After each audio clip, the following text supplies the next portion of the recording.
Hello दोस्तों, first paper का चौथा यूनिट शारीरिक विकास के कुछ महत्वपूर्ण बिंदु, कुछ महत्वपूर्ण टॉपिक्स को हम इस वीडियो में डिस्कस करने वाले हैं। चौथा यूनिट आपके 10 नंबर का है, तो कोशिश करेंगे उन सभी बिंदुओं की हम चर्चा करें जिनसे आप अपने 10 नंबर इस यूनिट से कंप्लीट कर लें। महत्वपूर्ण बिंदुओं की चर्चा करेंगे तो वीडियो को पूरा देखना है। चैनल पर नए हैं तो सब्सक्राइब कर लीजिए इसी तरह की और इंपॉर्टेंट वीडियोज़ के लिए। दोस्तों, पहला इंपॉर्टेंट बिंदु है वृद्धि और विकास में क्या अंतर है। सबसे पहले वृद्धि की बात करेंगे और साथ ही साथ विकास की बात करेंगे और फिर दोनों में अंतर को हम इस सारणी के माध्यम से समझेंगे। देखिए, सारणी के माध्यम से आप ये दोनों टॉपिक आसानी से कवर कर पाएँगे और आपको ज़रूर से ये वाला टॉपिक याद करना है, कई बार एग्ज़ाम में आया हुआ है। तो आइए इसको शुरू करते हैं। दोस्तों, पहला बिंदु आपको ध्यान रखना है, वृद्धि से अभिप्राय शारीरिक ढांचे में परिवर्तन से है। वृद्धि यानी कि हाथ-पैरों की वृद्धि, शरीर की वृद्धि, वो जो वृद्धि है उसकी बात यहाँ पर हो रही है, शारीरिक ढांचे में परिवर्तन। और विकास जो है, विकास से तात्पर्य बालक में होने वाले संपूर्ण परिवर्तन हो गए, बाह्य आंतरिक सब विकास के अंतर्गत आते हैं। इसके बाद में दूसरा बिंदु है प्रौढ़ अवस्था में परिपक्वता ग्रहण करने पर वृद्धि रुक जाती है, जबकि दूसरी ओर विकास की जो प्रक्रिया है निरंतर प्रगतिशील रहती है और आजीवन चलती रहती है, जीवन पर्यंत चलती रहती है। ये बात आपको ध्यान रखनी है। इसी के साथ में तीसरा बिंदु देखिए, वृद्धि शरीर में परिमाणात्मक परिवर्तनों की परिचायक है। परिमाणात्मक यानी कि क्वांटिटी जो है उनकी बढ़ती जा रही है, क्वांटिटेटिव जो परिवर्तन है वो वृद्धि के अंतर्गत आते हैं। जबकि दूसरी ओर विकास के अंतर्गत बालक में गुणात्मक परिवर्तन आते हैं, गुणात्मक परिवर्तनों का परिचायक होता है विकास। चौथा बिंदु देखिए, वृद्धि से बालक के हाथ पैर लंबे हो जाते हैं, उनका वजन बढ़ जाता है और आकार व अनुपात में परिवर्तन हो जाता है, जैसा कि मैंने आपको अभी बताया। जबकि दूसरी ओर देखिए, विकास से बालक के हाथ पैरों की कार्यक्षमता और कार्यकुशलता बढ़ती है, तो विकास उसके अंतर्गत आता है। आगे बढ़ते हैं, पांचवा बिंदु है वृद्धि का मापन संभव है। हम माप सकते हैं कि इस महीने कितनी वृद्धि हुई, तो वो हम माप सकते हैं। जबकि दूसरी ओर देखिए, विकास के परिवर्तनों का मापन संभव नहीं है, मापन नहीं किया जा सकता। इसके परिवर्तनों को केवल महसूस किया जा सकता है कि इस वर्ष कितनी ताकत बढ़ी, इस महीने हमारी ताकत कितनी थी और अब इस महीने कितनी बढ़ गई। तो वो ताकत, कार्यकुशलता, कार्यक्षमता वो हमारी जो है सिर्फ हम महसूस कर सकते हैं, अनुभव कर सकते हैं। छठा बिंदु है वृद्धि सदैव नहीं होती है और न ही सदैव एक ही गति से होती है। ये बात आपको ध्यान रखनी है। जबकि दूसरी ओर विकास जो है एक क्रम में होता है तथा इसकी विभिन्न जो अलग-अलग अवस्थाएँ रहती है। विकास एक क्रम में होता है, कैसे मतलब कि आज हम मान लो फर्स्ट स्टेज पे हैं, तो लगातार हमारी स्टेज बढ़ती जाएगी, कार्यक्षमता हमारी बढ़ती जाएगी, कार्यकुशलता हमें निरंतर अनुभव होते जाएँगे। जबकि वृद्धि जो है एक निश्चित अवस्था पर आकर के, यानी कि हमारे शरीर, हाथ-पैरों की जो लंबाइयाँ हैं, वो निश्चित जगह पर आकर के रुक जाती है, वृद्धि रुक जाती है। जबकि विकास जो है जीवन पर्यंत आजीवन चलता है, जैसा कि मैंने आपको अभी पहले बताया है। इसके बाद में सातवां बिंदु देखिए, विशेष आयु तक चलने वाली प्रक्रिया। जैसा कि देखिए अभी हमने बात करी कि वृद्धि एक निश्चित आयु तक चलती है, तो विशेष आयु तक चलने वाली प्रक्रिया शारीरिक परिपक्वता प्राप्त हमें जब हो जाती है, तो उसके पश्चात वृद्धि रुक जाती है। जबकि दूसरी ओर देखिए, जन्म से मृत्यु तक चलने वाली प्रक्रिया विकास है। विकास आजीवन चलता रहता है, जन्म से मृत्यु तक। ये बातें आपको ध्यान रखनी है। आठवां बिंदु है वृद्धि विकास का एक चरण है।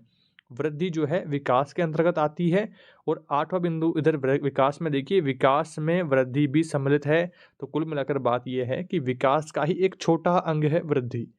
नौवां बिंदु देखिए, परिवर्तनों को देखा तथा मापा जा सकता है। वृद्धि के अंतर्गत जो भी परिवर्तन होते हैं, जो भी हमारे शरीर की वृद्धि, हमारे हाथ पैरों की वृद्धि, लंबाई बढ़ना, वो सब हैं, हम उनको देख सकते हैं, माप सकते हैं। जबकि दूसरी ओर देखिए, विकास के जो परिवर्तन होते हैं उन्हें केवल हम अनुभव कर सकते हैं, मापा उनको नहीं जा सकता। 10वां बिंदु, अंतिम बिंदु देखिए, केवल शारीरिक परिवर्तनों को प्रकट करता है। वृद्धि के अंतर्गत केवल शारीरिक जो परिवर्तन होते हैं हमारे अंतर्गत, शरीर के अंतर्गत, तो उनको ही प्रकट किया जा सकता है, मापा जा सकता है, देखा जा सकता है। जबकि दूसरी ओर देखिए, विकास जो है संपूर्ण पक्ष, शारीरिक, मानसिक, संवेगात्मक जो संपूर्ण पक्ष हैं, उनमें परिवर्तन को संयुक्त रूप से प्रकट करता है।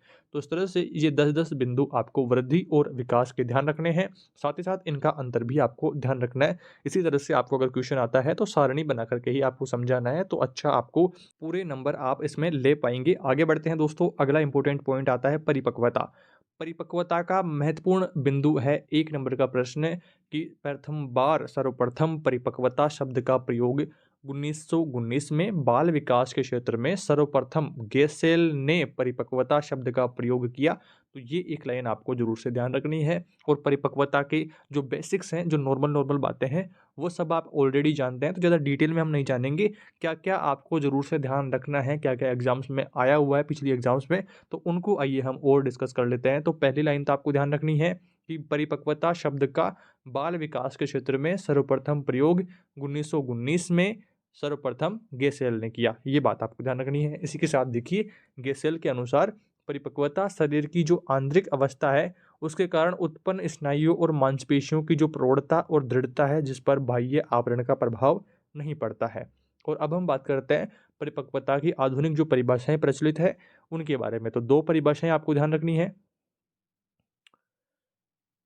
पहली है आइजैक एवं उनके साथियों के अनुसार परिपक्वता शारीरिक, मनोवैज्ञानिक और मानसिक विभेदीकरण और एकता की वह स्वतंत्र प्रक्रिया है जो विकासात्मक अवस्थाओं में फैली हुई होती है। इस प्रक्रिया के फलस्वरूप ही शारीरिक, मानसिक और आध्यात्मिक सामाजिक रूप से जीवन की जो विवृद्धि है पूर्ण और सुदृढ़ होती है, तथा इस प्रकार वह जीव अपने जीवन में अनुकूलन करता है। इसी के साथ में आपको दूसरी परिभाषा जर्सिल्ड और उनके साथियों के अनुसार दी गई है। इन्होंने लिखा है कि परिपक्वता वह प्रक्रिया है जिसके द्वारा जीव की अंतर्निहित संभाव्य क्षमताएं कार्यात्मक तत्परता की अवस्था में पहुंच जाती है। इस प्रक्रिया की जो संरचना है, इसमें होने वाले परिवर्तन भी सम्मिलित हैं जो वृद्धि के साथ में होते हैं। इस प्रक्रिया की संरचना में वह परिवर्तन भी सम्मिलित हैं जो वृद्धि के साथ में होते हैं, तो ये बात भी आपको ध्यान रखनी है। इसके साथ ही देखिए, कार्य निष्पादन के लिए पृष्ठभूमि निर्मित करने वाला संरचना का प्रगतिपूर्ण अभ्यास भी इस प्रक्रिया में सम्मिलित है। तो ये कुछ बिंदु, ये कुछ परिभाषाएं आपको यहाँ पर ध्यान रखनी है। इसी के साथ में आगे देखिए, उपरोक्त परिभाषाओं के आधार पर हम कह सकते हैं कि परिपक्वता स्वतः चलने वाली वह प्रक्रिया है जिसके द्वारा जीव की संभाव्य क्षमताएं कार्यात्मक तत्परता की अवस्था में पहुंच जाती है। तत्परता जो कार्यात्मक अवस्था है, यहाँ पर जो उच्चतम स्टेज आप इसे कह सकते हैं, तो हायर स्टेज पर पहुंच जाता है। इस अवस्था में प्रक्रिया में संरचना में होने वाले परिवर्तन भी सम्मिलित हैं जो विवृद्धि के साथ में होते हैं। इस प्रक्रिया के परिणाम स्वरूप ही शारीरिक, मानसिक और सामाजिक रूप से जीव की विवृद्धि पूर्ण और सुदृढ़ होती है। तो यहाँ पर परिपक्वता से संबंधित ये कुछ बिंदु आपको ध्यान रखने हैं। आगे बढ़ते हैं दोस्तों, अगला इंपॉर्टेंट पॉइंट आता है गामक विकास से क्या आशय है। और आगे हम गामक कौशलों की बात करने वाले हैं, तो सबसे पहले आपको गामक विकास को डिटेल से पढ़ना होगा। तो यहाँ पर आइए इसके बारे में डिस्कस करते हैं। तो देखिए, शरीर की जो विभिन्न मांसपेशियाँ हैं, उनको नियंत्रित करने की क्षमता जिस विकास के द्वारा आती है, उसे गामक विकास कहते हैं। शरीर की जो भी हमारी मांसपेशियाँ हैं, उनको नियंत्रित करने की क्षमता जिस विकास से आती है, उसे गामक विकास कहते हैं। गामक विकास की जो प्रक्रिया है, सरल से जटिल की ओर संचालित होती है। ये बात भी आपको ध्यान रखनी है। जैसे प्रारंभिक अवस्था में दौड़ना, चलना, स्वयं कपड़े पहनना आदि क्रियाओं से लेकर के लिखना, नृत्य करना, खेलना आदि जटिल क्रियाओं को सीखता जाता है बालक, तो सरल से जटिल की ओर संचालित होती है गामक विकास की प्रक्रिया। ये बात आपको अच्छी तरह से समझ में आ गई होगी इस उदाहरण के माध्यम से। और आगे देखिए, प्रारंभ में अभ्यास के अभाव में इन क्रियाओं में इनका जो वांछित नियंत्रण नहीं होता है, परंतु उत्तरोत्तर अभ्यास के द्वारा कम परिश्रम से इन गतिविधियों को संचालित करने की योग्यता प्राप्त कर लेते हैं। Practice make a man perfect, आप इस उदाहरण में ले सकते हैं कि प्रैक्टिस करके वो गतिविधियों को संचालित करने की योग्यता प्राप्त कर लेता है। आगे बढ़ते हैं, गामक विकास की विशेषताओं की बात करते हैं। आयु विशेष में समान आयु वर्ग के बच्चों में गामक विकास के लक्षण समान एक लगभग पाए जाते हैं। एक समान एक लगभग पाए जाते हैं। कुछ ऐसी विशेषताएं हैं जो विशिष्ट अवस्था में परिलक्षित होती है। पहली अवस्था है स्नायु तंत्र की परिपक्वता पर मांसपेशियों के नियंत्रण की निर्भरता होती है। दूसरा है गामक कुशलता के लिए परिपक्वता आवश्यक है। तीसरा बिंदु है गामक विकास सामान्य से विशिष्ट की ओर होता है। चौथा बिंदु है गामक विकास की जो अवस्थाएं हैं उनका पूर्ण निर्धारित होना है। और पांचवा बिंदु है सामान्यतः सभी बच्चों में गामक विकास आयु के अनुसार समान होता है, परंतु यदि सूक्ष्म दृष्टि से देखा जाए तो इनमें व्यक्तिगत विविधताएं पाई जाती है। कई बार अभ्यास के अवसरों की कमी के कारण बच्चे अपने विभिन्न शारीरिक अवयवों में वांछित गतिशीलता नहीं ला पाते हैं, या फिर किसी विशेष गामक कौशल को प्राप्त करने में निर्धारित से अधिक अवधि उनको लग जाती है। गामक विकास को बुद्धि लब्धि का स्तर व सीखने की तत्परता भी प्रभावित करती है। तो ये कुछ बिंदु आपको विशेषताओं के अंतर्गत ध्यान रखने हैं। आगे बढ़ते हैं, अगला बिंदु आता है गामक कौशलों का विकास। गामक कौशलों के विकास के अंतर्गत देखिए, गामक कौशल केवल शारीरिक क्रिया या गामक विकास का परिणाम नहीं है, बल्कि विभिन्न स्नायु तंत्र के संचालन का संयुक्त परिणाम है। कौशलता गामक विकास की संयुक्त जटिल प्रक्रिया है जिसमें निरंतर त्रुटियों के बाद उत्तरोत्तर सुधार होता जाता है। बच्चों के विद्यालय जाने से पूर्व गति बल बच्चों के विद्यालय जाने से पूर्व के वर्ष गति, बल और समन्वय में वृद्धि के कारण विशिष्ट होते हैं। इस समय उनकी हड्डियां मुलायम और शरीर लचीला होता है, जिससे वे और अधिक कौशल सीखने के लिए समर्थ होते हैं। वे नए नए कौशल सीखते हैं और निरंतर उनका अभ्यास करते हैं। ये प्रयोग से बच्चे अपने वातावरण को समझ पाते हैं। गामक कौशलों को दो भागों में बांटा गया है। पहला है स्थूल गामक कौशल और दूसरा है सूक्ष्म गामक कौशल। ये भी आपको डिटेल में ध्यान रखना है। पहला हम बात करते हैं स्थूल गामक कौशल के बारे में। इसमें देखिए, इन गतिविधियों में शरीर के समस्त अवयव काम में आते हैं। यह क्रिया जीवन पर्यंत चलती है।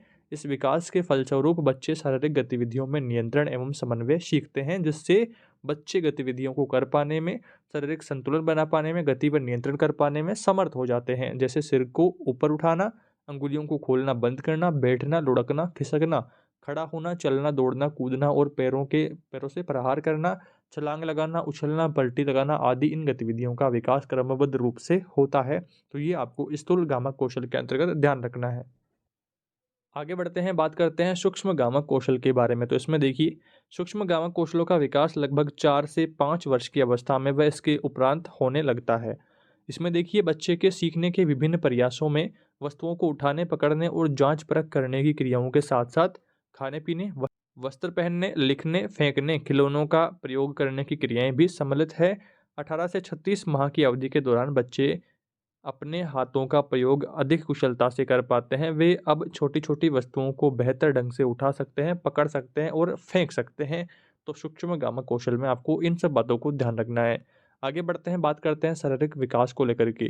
शारीरिक विकास के अंतर्गत दोस्तों सभी जो बेसिक डिटेल्स हैं वो आप जानते हैं, बट कुछ जो इंपॉर्टेंट पॉइंट हैं जो कि आपको एग्जाम में कई बार प्रश्न आए हुए हैं, तो उनको आइए हम बात करते हैं। तो देखिए, शारीरिक विकास के प्रमुख आधार आपको ध्यान रखना है। शारीरिक तंत्र, शारीरिक आकार, शारीरिक गठन क्या है। शारीरिक विकास के प्रमुख आधार 3 आधार हैं: शारीरिक तंत्र, शारीरिक आकार, शारीरिक गठन। ये आपको ध्यान रखना है। तथा इसी क्रम में बालक के शारीरिक विकास को पोषण, आनुवंशिकता, खेल या फिर दुनिया के खोजने के मौके तथा बीमारियां कारक प्रभावित करते हैं। बालक के शारीरिक विकास को प्रभावित करने वाले कारक कौन कौन से हैं? तो इस प्रश्न में आपको लिखना है पोषण, आनुवंशिकता, खेल। ये 3 कारक आपको ध्यान रखने हैं। इसके बाद में आगे बढ़ते हैं और देखिए, बालक के विकास पर वंशानुक्रम के साथ ही वातावरण का भी बहुत प्रभाव पड़ता है। वातावरण में शुद्ध हवा, जल, सामाजिक वातावरण, आस पड़ोस के बालक, विद्यालय में पढ़ने वाले बालक आदि सभी आते हैं। वे सभी अच्छे होने पर बालक का विकास अच्छा होता है तथा वातावरण दूषित होने पर बालक का विकास रुक जाता है। तो शारीरिक विकास के अंतर्गत आपको इन सब बिंदुओं को ध्यान रखना है। आगे बढ़ते हैं, जीवाणु जनित रोग के बारे में। कुछ रोगों के प्रश्न भी आपके लिए इंपॉर्टेंट है, तो वो बिंदु भी हम देखते हैं। सबसे पहले बात करते हैं जीवाणु जनित रोग कौन कौन से हैं, तो ये भी प्रश्न आपको ध्यान रखना है। तपेदिक, हैजा, मियादी बुखार, टाइफाइड, काली खांसी, डिप्थीरिया, टिटनेस आदि प्रमुख आपको ध्यान रखने हैं। इसके बाद में एक प्रश्न आपको इस तरह से पूछ सकता है कि हीमोफीलिया किस प्रकार का रोग है, तो ये भी आपको ध्यान रखना है कि यह रोग पीढ़ी दर पीढ़ी चलता रहता है। इस रोग में शरीर पर घाव होने पर तक्का जो बनता है हमारा, तो उसकी सामान्य से अधिक उसमें समय लगने लगता है, उसकी थक्का बनने की स्पीड कम हो जाती है। अतः मामूली घाव होने पर भी खून लगातार बहने लगता है। यह रोग पुरुषों में होता है, स्त्रियां केवल रोगवाहक होती है। ये बातें आपको ध्यान रखनी है हीमोफीलिया के लिए। इसके बाद में अगला इंपॉर्टेंट पॉइंट आता है डाउन सिंड्रोम रोग क्या है। तो यह रोग जन्मजात आनुवांशिक अनियमितता के कारण होता है। इसमें 46 गुणसूत्रों के स्थान पर 47 गुणसूत्र होते हैं। ये बात आपको ध्यान रखनी है। इसमें मस्तिष्क अल्प विकसित होता है क्योंकि इसके तंत्रिका तंत्र का विकास दोषपूर्ण होता है। इसके अंतर्गत आपको 3 बिंदु ध्यान में रखने हैं। पहला बिंदु है गर्दन की लंबाई कम तथा यह मोटी होती है। दूसरा बिंदु है जिह्वा मोटी, मुख खुला हुआ और दोनों आंखों के बीच में अधिक स्थान होता है। तीसरा बिंदु है मंद बुद्धि होते हैं। तो ये 3 बिंदु आपको डाउन सिंड्रोम और कुछ बिंदु ये आपको ध्यान रखने हैं डाउन सिंड्रोम के अंतर्गत। इसके बाद में बात करते हैं हंसियाकार कोशिका रक्तहीनता, ये रोग है। स्किल सेल एनीमिया, इस रोग में रोगी के रुधिर में ऑक्सीजन की कमी होने के कारण लाल रुधिर कोशिकाएं सिकुड़ करके हाशियाकार यानी कि दरांती नुमा हो जाती है। गेहूं काटने, बाजरा काटने, चारा काटने की जो दरातियां होती हैं आपने देखी होगी नॉर्मल गांवों से अगर आप बिलोंग करते हैं, तो कमेंट करके बताना कि आप दराती नुमा जो आकृति होती है, दांतली आप इसे कह सकते हैं, दंताली, तो वो आप जानते हैं नहीं जानते, कमेंट करके जरूर बताइएगा। तो वो उसकी आकृति की जैसी हो जाती है, जिससे रोगी की मृत्यु हो जाती है। विभिन्न सिंड्रोम के कारण अलग अलग विकलांगताएं प्रकट हो जाती है। तो हास्याकार कोशिका रक्तहीनता का भी इंपॉर्टेंट है, तो ये भी कुछ बिंदु आपको ध्यान रखने हैं। इसके बाद में बात करते हैं संतुलित आहार के बारे में। अंतिम प्रश्न हमारा, अंतिम बिंदु, तो वह आहार जिसमें शरीर के लिए अपेक्षित सभी पोषक तत्व उचित मात्रा में उपलब्ध होते हैं, तो वह क्या होता है? संतुलित आहार होता है। और पोषक तत्वों में आपको ध्यान रखना है कि पोषक तत्वों के 5 वर्ग होते हैं। पहला है कार्बोहाइड्रेट यानी कि मांड, दूसरा है प्रोटीन, तीसरा है वसा, चौथा है विटामिन, पांचवा है खनिज तत्व। तो ये कुछ बिंदु आपको इस चौथे यूनिट में ध्यान रखना है। उम्मीद करता हूँ ठीक तरीके से आपने सारों बिंदुओं को समझ लिया है, अच्छी तरह से याद कर लिया है। फिर भी आपका कोई डाउट रहता है, फिर भी आपकी कोई समस्याएं रहती हैं, कमेंट करके जरूर बताइएगा। चैनल पर नए हैं तो सब्सक्राइब कर लीजिए इसी तरह के और इंपॉर्टेंट वीडियोज़ के लिए। जल्दी मिलेंगे एक नई वीडियो में अगले यूनिट के साथ। Thank you for watching this video.